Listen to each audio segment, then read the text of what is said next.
दृश्यांमध्ये आपण बघतोय मनोज जरांगे पाटील आता बच्चू कडूंच्या भेटीसाठी पोहोचलेले आहेत। बच्चू कडूंच्या अन्नत्याग आंदोलनाला आता काही दिवस उलटून गेलेले आहेत आणि या आंदोलनाला मनोज जरांगे पाटलांनी पाठिंबा दिला आहे। त्याबद्दल त्यांचं सर्वांनी टाळ्या वाजवून स्वागत करावं आणि त्यांनी आपलं मनोगत व्यक्त करावं अशी मी त्यांना विनंती करतो।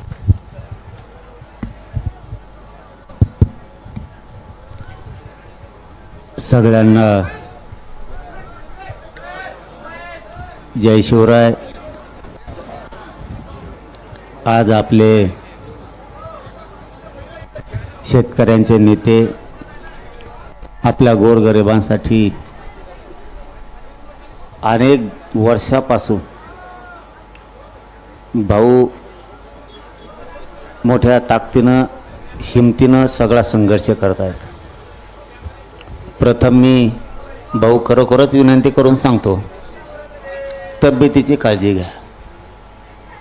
अंतरवाळीत येऊन तुम्ही मला सांगता तब्येतीची काळजी घ्या, मी तुम्हाला येऊन सांगतो तुम्ही मग हत्यार रोगच घेतलं। तुमचं हत्यार चांगलं होतं, तुमचं पहिलं हत्यार चांगलं होतं। मला आत्ताही बोलता येत नाही, चालता पण येत नाही, उठता येत नाही, एवढे हाल आहेत। तुम्हाला माझी विनंती आहे, कारण मी उपोषण करू नये, शरीराची खूप काळजी घ्या। तुम्ही एकटे नाहीत, आम्ही इथं आलो, इथं प्रत्येकजण येतो, भाषण ठोकून जात असत आणि ती प्रथा या राज्याची सगळ्यात अगोदर मोडली पाहिजे। येणं, भाषणं करणं, पाठिंबा आहे म्हणणं, प्रत्यक्ष रस्त्यावरती प्रत्येकानं उतरलं पाहिजे। प्रत्येकानं कुठल्या विषयाला जर न्याय मिळवायचा असला तर प्रत्यक्ष रस्त्यावरती यावं लागतं।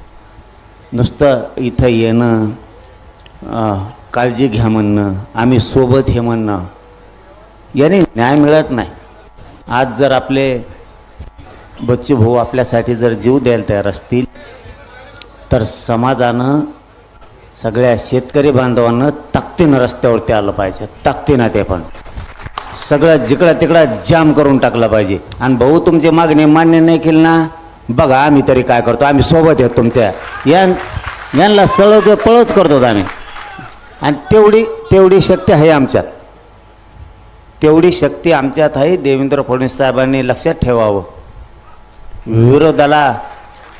विरोधाला विरोध म्हणून करणाऱ्यापैकी आम्ही नाही। जरी आम्ही वयानं लहान असलो तरी समज मात्र आम्हाला आहे, कोणत्या वेळेस काय विचार करायचा, कोणत्या वेळेस कोणता निर्णय घ्यायचा, कोणत्या वेळेस काय शब्द बोलायचे, निर्णय क्षमता आमच्यात आहे। म्हणून बच्चू भाऊंच्या या शेतकऱ्यांच्या लढ्यासाठी जो बच्चू भाऊने जीव पणाला लावला आहे, मी मुख्यमंत्री आणि दोन्ही उपमुख्यमंत्र्याला सांगतो, बच्चू भाऊच्या मागण्याचे तुम्ही तातडीनं दखल घ्या।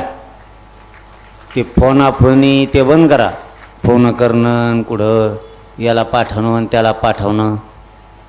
एकदा जर आम्ही शेतकरी बिघडलो, तर मी शेतकरी ते नंतर असतं, ते लपडं नंतर,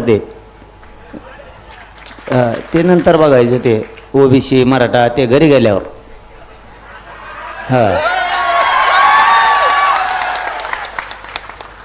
इथं शेतकऱ्यांचे पोट्टे आहेत, आपण शेतकऱ्याचे रक्त आपल्या अंगात खेळतंय। इथं जातपात आणायचे नाही, एकजुटीनं राज्यातल्या सगळ्या शेतकऱ्यांना वोटणीला आणा, तुम्हाला सांगतो, विनंती करून सांगतो। जर बच्चू भाऊने आपल्यासाठी जीवपणाला लावला असला, बोलणं लय सोपं असतं, तुम्ही तीनदा जोडून आला असताना आत्ता भाऊ, तुम्हाला माझी भाषा कळती का? चौथा दिवस झालो पशी आहेत, तुम्ही दोनदा तरी आणला असत। जीवाची बाजी लावणं एवढी सोपी गोष्ट समजू नका। आताड्याची आग होती पोटात, सगळे माणसाला वरपत्रे आहेत का नाहीत हे सुद्धा दिसत नाही। इतकी भयंकर वेळ बेतलेली असते उपोषण कर्त्यावरती। उपोषण करता तुम्हाला असा बसल्याला जरी दिसला असला ना, तुम्ही समजू नका तब्येत चांगली आहे त्यांची, चौथा दिवस मानल्या तुमचे चेहरे पडू नाही, तुमच्या चेहऱ्यावरती नाराजी पसरू नाही।